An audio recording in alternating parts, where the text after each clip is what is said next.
The holidays are upon us. When is it appropriate to start listening to Christmas music? Yeah, my guilty pleasure was like Relient K or Fall Out Boy. Yeah. Or something. Dude, It's don't they- amazing. yes, They got yeah. a song called Santa Claus is Thumbing to Town. Yeah, he's funny. thumbing to town. Apparently, the reindeers all get sick and they're puking. And Oh my so gosh, yeah, that's in order like to- hitchhiking. Like, what are you gonna do when you interact?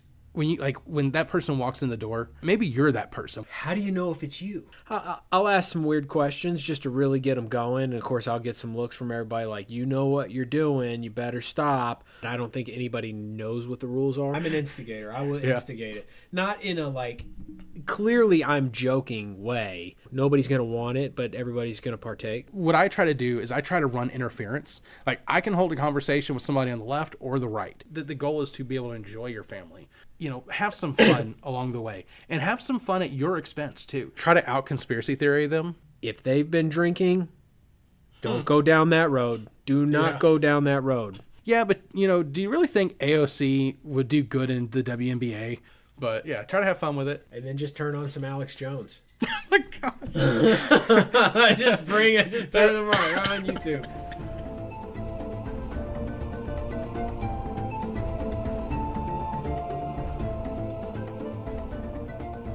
Welcome back to another episode of Charting Life. I'm your host, Matt, and this is my co-host, Andrew.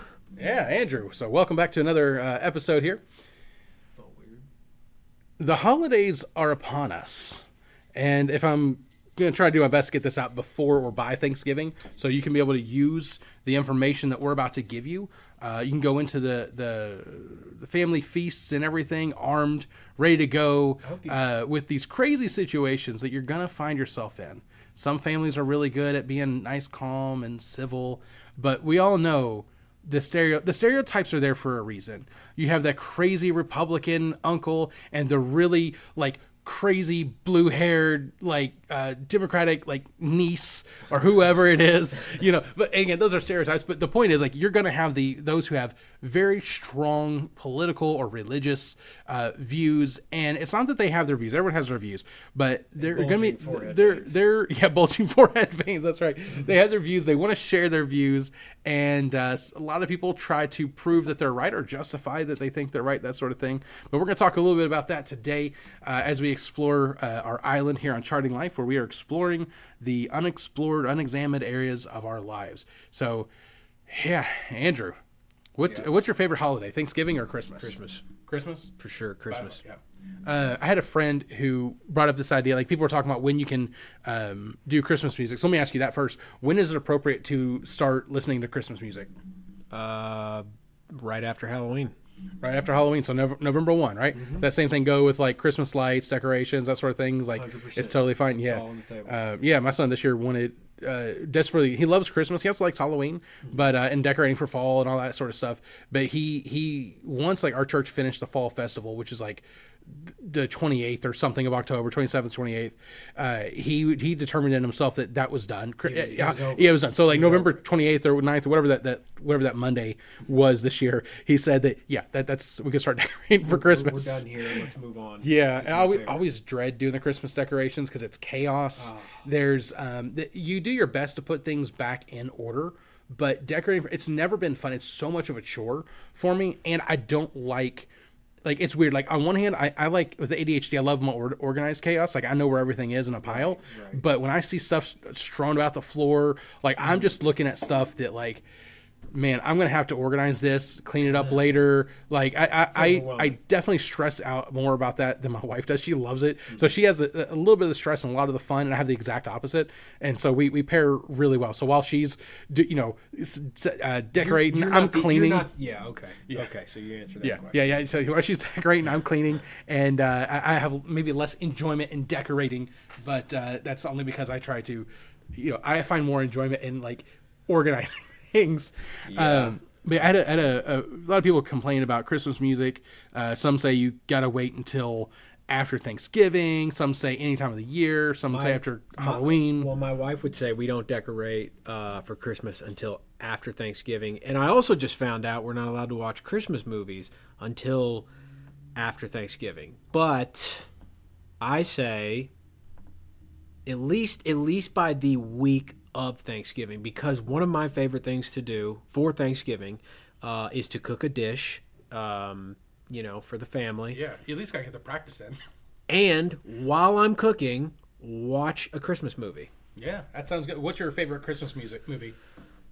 I honestly, I do. Daddy's Home 2. Is that messed up? Is that weird? Is that considered a Christmas movie? It's a Christmas movie. Yeah, it's a Christmas movie. What about Die Hard? The Christmas movie? No, I never. I might check that out this year. I might try it. See what that's all about. Yeah. Like I like Die Hard, but I've always only watched it in the summer, and I just found out it was a Christmas movie like 2 years ago. So. Big raging debates over those. It's kind of set up our conversation today, but I would say for us, my family, my wife definitely turned me into more of a Christmas Carol person. Wow. Read the book A Christmas Carol by Dickens. Yes, yeah. Okay. It's really good. We're not going out caroling. I was like, what? Read the book. It's come to my house. I wish if I can remember. It's like Marley was dead as a doornail that was dead, and like whatever it was. Like he was really elaborate on what dead means. It's like you're looking at a thesaurus. Mm-hmm. It's hilarious. But and then the Muppets one is great. What was it? Michael. Yeah. What's his name? You can look it up. But basically, the guy, no. The old guy, he's like Batman's butler in the more recent Batman trilogy. Not Keaton. Anyways. Well, okay, I'm sorry. Michael Caine? Anyways, you know who I'm talking about, right? Mm-hmm. Sure. But he does, and basically the idea is like he treated the Muppets as if they were fellow human characters. He treated it, Ebenezer Scrooge, as very serious. But all I'd say is Muppets Christmas Carol has kind of become, I love that one too. But I can never watch it. Yeah, I tried to, but I'm. But anyways, I love that story. It's a very great story there. But that does. So with Christmas music, to add to the debate. I had a friend once. It was like one post that kind of went semi-viral. He was like, everyone's debating here over like when you can listen to Christmas music, but I've not seen anyone writing any Thanksgiving bangers. When's the last? True. I mean, how would that song even go? Yeah, I know. Just talking about turkey. Yeah, jingle bells. You want to talk about turkey? Oh man, I would love to hear a parody version of a Christmas song or whatever turned into Thanksgiving. Right. Please do that, and we will feature your song on here at Charting Life. But the debates rage, man. So we have the stereotypes of the people, and whenever you're going to go to Thanksgiving, that the conversations are going to be there. Everyone like walks on eggshells, Go ahead. Before you just sticking back to the Christmas music, what type of Christmas music do you like? Because I think that there's something to the style of Christmas music that you're listening to. Are you just listening to like the oldies, like Bing Crosby, or you listen to something more in the 80s, Mariah Carey, you going to something more new school, you doing NSYNC? I know girls really like the NSYNC Christmas album. At least my wife does. As I am not a girl, the NSYNC part doesn't really bother me. But yeah, no, I like some of the traditional Christmas music. And so what's on your playlist? Do you have a Christmas playlist? I do. Let me see if I can pull it up here real quick. So, my favorite Christmas. I think some people say it's technically Advent, but whatever. My by far is O Come, Emmanuel. Okay. Dude, I love it. There's a longer version of it where there's several verses, and I love it so much. I decided to write a play. About the origin of it. Just what we know about the origins of that song. Okay. Veni, Vini, Emmanuel, if you're going with Latin, which would probably win. It was written in or about the 7th century. Wait a minute. In Europe. No. By a monk. Yes. Okay. That's all we know. I do remember that screen. Yes. I sent that to you. It's never going to see the light of day, ever. I'm sure.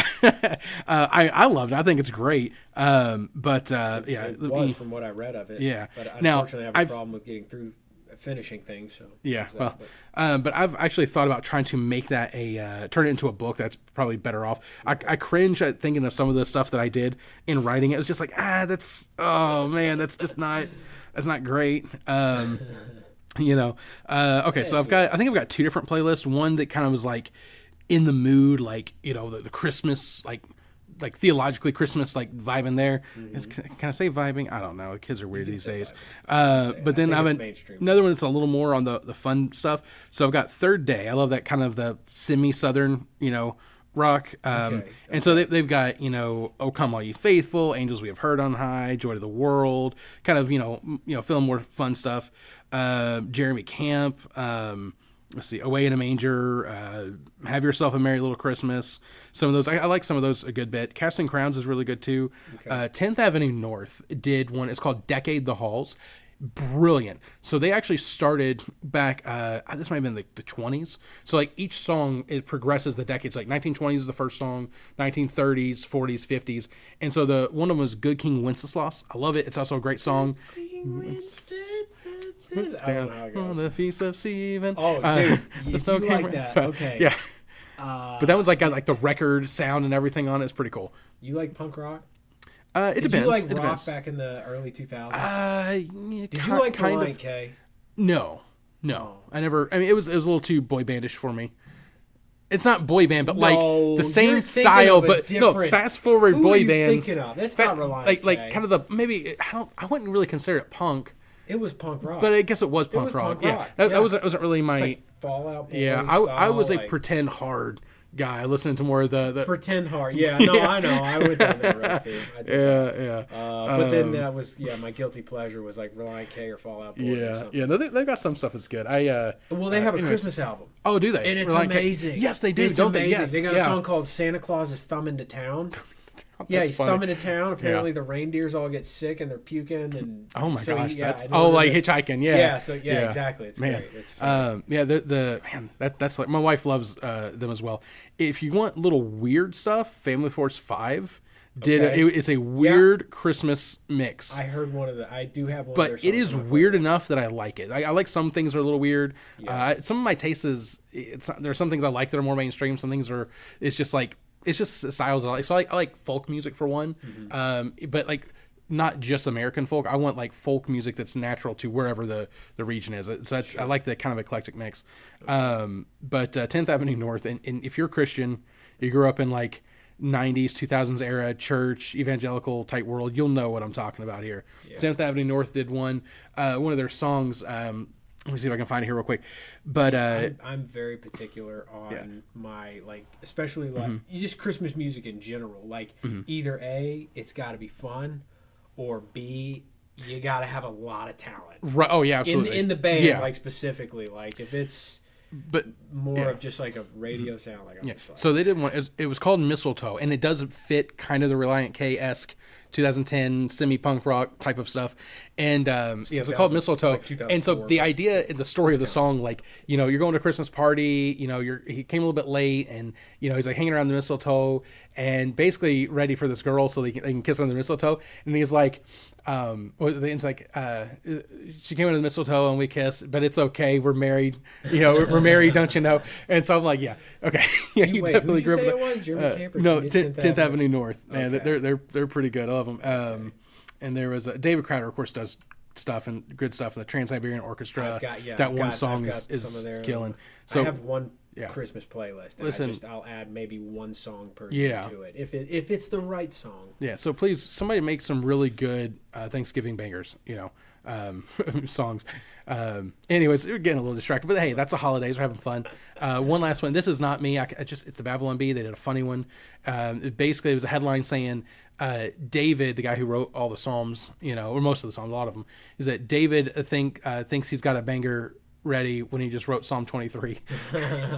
Oh man. So anyways, let's move on to the other stuff. Like, what are you gonna do when you interact? When that person walks in the door, whether it's the crazy uncle, the weird niece, or whoever it is that you got in your family, maybe you're that person. We'll address that in a minute. How do you? Okay. What was your question? How do you know? How do you know if it's you? Let's try to get to that one by the end. That's why I was going to hold off. Yeah, no, that's a good question. Good way to think about that. But yeah, so in our island and fire pit, people are going to have some conversations, tell some weird stories. And some people are going to be more weird than others. But what do you do in that situation? There's you can take people head on, whether you agree or disagree. I know some people they love arguments. Absolutely. Some families they'll have at it for holidays, and some are like, you dare say one little syllable about politics or religion, we're throwing you out the window. Right. They just nobody can talk about it. No, we're not talking about it. That's how.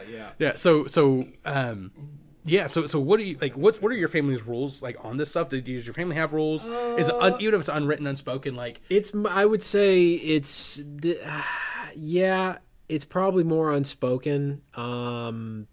But I don't think anybody knows what the rules are in that category. It's kind of more like, please don't. But if you do, it's like everybody but the one person knows when they step on the third rail. You know? Probably so. Yeah. In that scenario, if something like that were to happen, I'm just trying to think. Yeah, probably is going to be an argument from all sides. Everybody in my family is pretty argumentative, so that's about how that would go. Nobody's going to want it, but everybody's going to partake. So yeah, well, and everyone's opinionated, and all you got to do is just, grease the wheels a little bit. Kind of like somebody has to say something inflammatory, and some people love it. They'll say something inflammatory just to get people, going. And I don't know, like. That's role. for some people. That's your role. I'm an instigator. I will instigate it, not in a clearly I'm joking way. If I'm feeling goofy and froggy a little bit, I'll ask some weird questions just to really get them going. And of course, I'll get some looks from everybody like, you know what you're doing, you better stop. Of course, if we watch that person get really upset and red in the face and going on tangents, then we'll all kind of just have a laugh, and then it's a fun thing, and it kind of like, I don't know, kind of downplays the whole thing. It's just like, whatever, Yeah. So especially if you undercut it with humor or kind of diffuse the situation. Exactly. And there's some people who they're not going to diffuse too easily.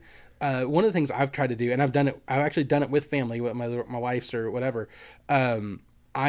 When we know that there's going to be high likelihood that something's going to happen, like there's some people like maybe they're not going to instigate it, but they hear one word or one phrase and boom, they're ready to go. Like, oh man, this dude mentions Obama one time and my grandpa is going off. Get it for 30 minutes later, or what person? 2020, you hear 2020. Oh, here we go. Oh gosh, really? You stepped on it. Both sides. Yeah, come on, man. Yeah. But so, anyways, there's. You try not to bring stuff up, but you never know what it is that's going to bring it up. And unfortunately, we do live in a world where every single thing is brought to the front politically and politicized. That gets thrown around misunderstandingly. Politics is just how we live together, right? Your family has politics. You have politics in government, local government, federal, all that sort of stuff. So it's just how you live together. But usually there's fundamental disagreements, and that's where we kind of get to ourselves. So just a little peek behind the curtain there. But yeah, there's definitely people who you say the wrong thing, and they're going to have a really hard time not bringing something up. And then once they bring something up, somebody on the opposite side is like, ooh, I just gotta say one thing. But how often is it really one thing? So what I try to do is I try to run interference. Like I can hold a conversation with somebody on the left or the right. Now I have my certain opinions, and I try to think through I at least try to think through my opinions and have a good reason to have them. But regardless of what I believe, I also want people to enjoy themselves, especially if you're, holidays, right? Like have the holidays, but I'll try to run interference. And I'll tell my, I don't want to say, anybody out loud because I don't want to. Again, that's me. I don't want to like unnecessarily. I'll offend somebody if I feel like I have to, but if it's actually necessary. But I don't want to unnecessarily offend somebody. But that being said, is like that type of person, And I've told others who like really do not want to start anything. It's like, look. Obviously, no one wants to do that, but I'll run interference. If the conversation comes up, grab me, and I'll come over. I'll have the conversation. I'll try to diffuse it the best I can. And it might be like, yeah, it's crazy. Some are really deep into conspiracy theories, like the ones that actually pan out to not be true. But the point is, I'll try to run interference. But yeah, so how would you? So let's say something political comes up, okay? It doesn't matter what side it is. I'll just kind of give you, your ad lib scenario. Like, so let's say you're over at your house, maybe at your mom's house or, your uncle's or whatever, and somebody brings up politics, and it's going to be, it has the potential to be nasty. Yeah. Like, what do you do in that situation if it's not you starting it? Yeah, I'll hear him out. I'll just be like, yeah, okay. And usually, maybe I'll have like football. I'll definitely have football on if it's Thanksgiving. Watching that. So usually they're talking to me and saying things, and I'm just like, yeah, cool. Yeah. Oh, for sure. Just general answers like that. I like to, do that. It makes them feel like you're agreeing with them, but then at the same time, like you don't care either, which then makes them feel like they have to take their argument or debate or whatever it is, their manifesto elsewhere, basically. Which basically sounds like you're an NPC of a video game. Yeah, exactly. Like, have the conversation. Yeah, no, I see. Maybe we can meet in the middle on this. But yeah, so that's, and that probably works whether it's politics, religion, or some other hot button, topic in our culture or society today. And there's a degree where somebody just wants to get something off their chest with somebody they know. But yeah, again, it certainly can be stressing or challenging. Another good thing to do, and this is just, I don't want it to necessarily be tactics of how to get around it, but although that is kind of what this is. But the idea is to not just, we got through Thanksgiving and we're not disowned by the uncle and written out of his will. It's not to just do that, but it's like, hopefully the goal is to be able to enjoy your family. Yeah. That's kind of the goal here. But ask questions, is another thing. And so that way, so if you don't want to be the person like, well, yeah, they feel like they're, they don't feel listened to, whatever that is, like, just ask questions. And it does require you to pay attention a little bit, and don't do the gotcha questions. And let's say you do want to change their mind on something. Well, then maybe ask, like, okay, where'd you hear that? Why do you think that's right? And then you just remind them, you genuinely want to know. But one of the things I've learned too is, insert some comedic humor here and there. It doesn't have to be crazy, but just, in the middle of the conversation in politics or whatever, it's like, oh yeah, did you hear about that fight that almost broke out? Like, like not even like trying to decide, like fight that broke out in Congress. Like there actually was almost a fist fight that was willing to go down recently. Wow. Like it was funny, but like that, and granted that could still set somebody off, but like the point is like just, have some fun along the way, and have some fun at your expense too. Whatever. So, if you're on the right, and they're on the left, make fun of your own people. If you're on the left and they're on the right, make fun of your own people. Like, oh yeah, that person, they say some crazy stuff, and that diffuses a lot of it. And it's like, oh yeah, I forgot I'm speaking to a human and somebody I'm supposed to love too. I always like to keep whoever it might be guessing like which side I'm on, because I have to be on a side, so I'll like agree with them one minute and then I'll disagree and go like, let's say they're Democrat, I'll go full Republican on them, and then all of a sudden I'll come back and I'll just be agreeing with them. And they're just like, I don't understand, which side are you on? Right. It just really mess them up. Yeah. They're like, I don't understand this way of thinking. You can only be one side. Yeah. I don't know. Yeah, no, I mean that's and granted, you don't necessarily have to be on one side. That's a whole other conversation. But yeah, have some conversation with them. Especially if they're bringing it up. Again, you never want to be the reason that somebody brings up something, but at the same time, you shouldn't have to walk on eggshells around your family. That's not ideal. But I was thinking of it like in this terms too. If you can help it, to not bring up the conversations, think of it in these terms. Every single person can be an armchair expert over presidential policies, over theology and whatever it is. Like people can be armchair football coaching. NFL football coaching. Yeah. Everyone could be, this armchair expert, and they know they're going to solve the world's problems. They're going to know how to do it. But how many people in the world are going to talk about your niece's dance recital? Or the fact that your kid just pulled himself up and walked for the first time. Yeah. How many? Nobody. Exactly none. Mm-hmm. Except for you and your family. Yep. So have those. Those are important conversations. And I understand sometimes we get confused over what are the important conversations. And, I want to have, meaning and value in my life. Make it your family. Mm-hmm. The other stuff is fine. It's good to know, especially in a, type of governments that we have largely in the Western civilization, America, like you have a say in what goes on in the voting booth and all that stuff. And it's good to have those conversations. But at the same, and to kind of wrestle with these different ideas, because maybe that person thinks of something that you haven't, Especially let's say you're both on the right or both on the left. They say something about that they heard on whatever news station or came across whatever, and there is a policy idea. It's like, oh yeah, I agree with this idea, but the policy's bad. Like, you can have those conversations. The Thanksgiving, Christmas isn't really the best time for that, unless your family is geared for that sort of thing. But again, who's gonna listen about your grandpa's war stories? Your family. That's who's going to listen to it, and make it about that as much as you can. Just remember what's important. And so I say that to be a little more specific than saying, oh, it's holidays, let's be important. Oh my gosh, I don't know who I'm imitating, but you got somebody in your family that I know does that. I imitated them perfectly. Sure. No, of course. but that's kind of the important stuff, is talk about your families, share your lives with one another, especially if you don't see each other all the time. Man, talk about that stuff. And if you don't feel interested in that, force yourself to. Right? Force yourself to listen to your grandma's old crazy stories, or your uncle being weird and his bad, laugh at his bad jokes. Just do it. But that's my suggestion. Listen to their day-to-days or what they've been doing. Ask for more details, because most of the time you're like, yeah, what have you been up to? Oh, just working. You're never really going to get too much of an answer on that. If they ask you the same thing, kind of elaborate on, maybe new things you've been doing, things you're working on, and then that's usually going to, maybe develop a conversation. Kind of depends on if they want to listen to what you've been doing, or if they want to talk about politics.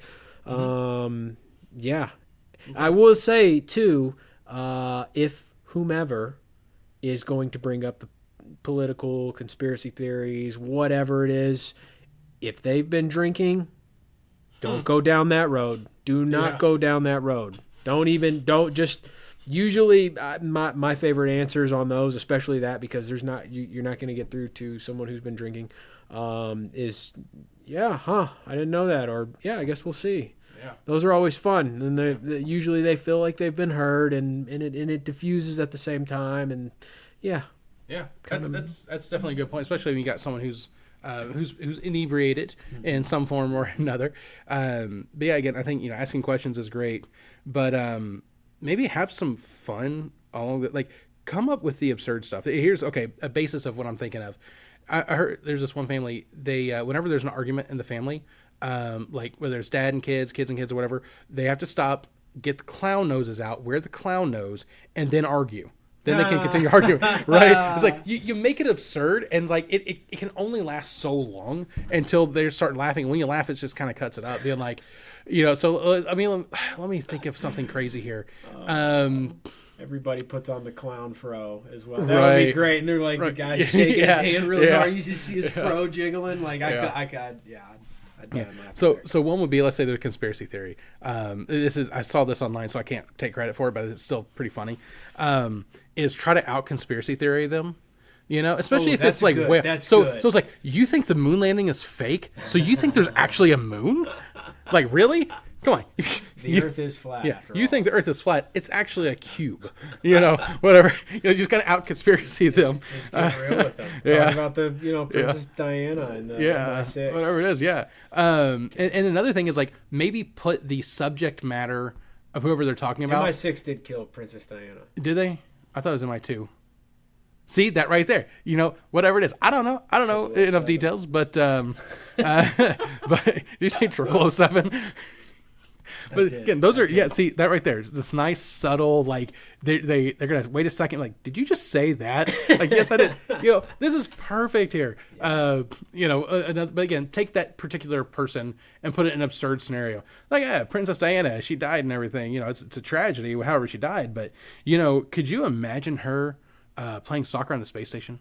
Now that's a little too crazy. But maybe let's put her in the soccer. But man, do you think she would have done well in the England's women's soccer? I don't know. It's silly and crazy.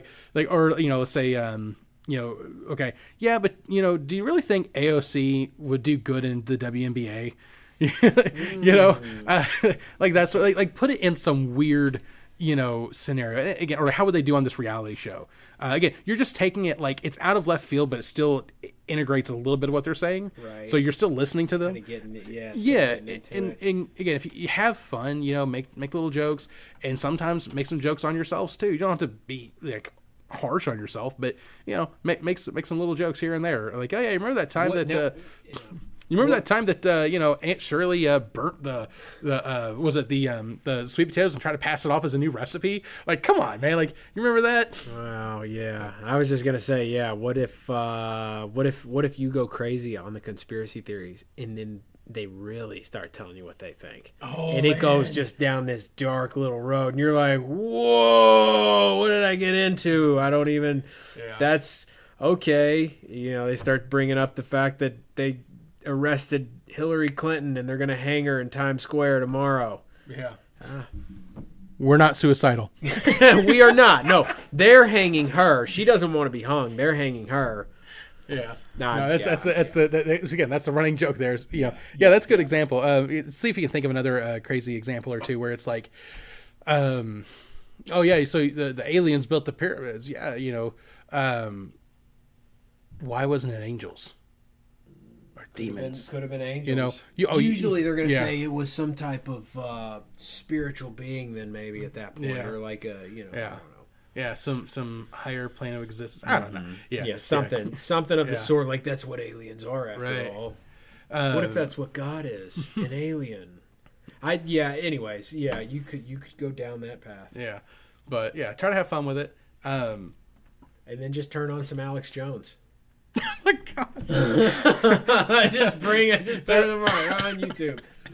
Oh. So speaking of whoever it is, Alex Jones, Young Turks, whatever. If we're going, try to play both sides of the field. How do you know if you are that person? See if we can figure that one out, Andrew. Like, what can you think of some examples, or like what would like? When should the little angel or devil on your shoulder start saying you might be this person? If you go up to people, I guess there's a couple ways you could look at this. If all of your family is okay, all right, let me start over. Okay, I know I didn't even start, but let me start over. You go up to a family member, they're kind of a jerk to you. Okay, everybody else is nice. I'm sure everybody's heard this and knows where I'm getting at. But anyways, the rest of your family's fine with you. One person's a jerk to you. They're the jerk, right? But if your entire family's a jerk to you, they're actually not the jerks. You're the jerk. Basically. Fair enough. I saw like an info thing where it's like, okay, let's say you're driving in the fast lane and one car passes you, they're the jerk.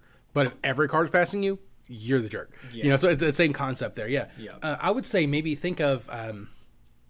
if you are the unprovoked instigator of the tensuous conversations, you're the person. There's no maybe to it. Like, go around the room. What are you thankful for? Yeah, I'm thankful for life. We had a health scare and things are going good. And I'm thankful for, my house, my family and all of that, I'm thankful Alex Jones lost his court case. I'm thankful for this crazy, whatever it is. Like, you're that guy. Yeah.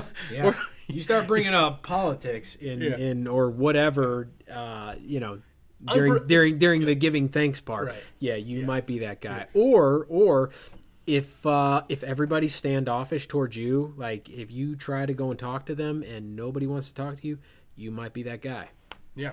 And like I said, especially if it's like unprovoked and all of that.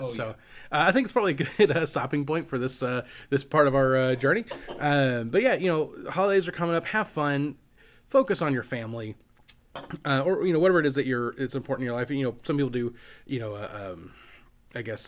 giving, outreach, that sort of stuff. But when it comes to like your holiday gatherings, have fun with your family. Again, remember, anybody can be an armchair expert at a number of things, and everyone has out of the 350 something odd million Americans, there's probably 800 million different opinions on what would make the best policy and do the best thing here and there. But you're going to have a grand total of like 3 people talking about your kid's basketball game, or, if you're in college, the fact that you're doing good in school or struggling or whatever. Like, nobody's talking about that beyond your close family. So enjoy that life together. Enjoy the time that you have. And don't unnecessarily make it harder for other people if you can possibly help it. Here's an opinion. I hope that you put jingle bells on the intro and the outro of this episode. Okay. I'll see what I can do. I think there are certain copyright rules that might get flagged. No, not the song Jingle Bells. Just Jingle Bells shaking. Just Jingle Bells. In the background. Just shh, shh, shh, shh. Just that noise right there. It just feels right. I'm sorry. Anyways, yeah, we'll see what it is. But anyways, signing off for this episode of holiday episode of Charting Life. So enjoy yourself, enjoy your family, and remember, there's only so many pieces of pecan pie.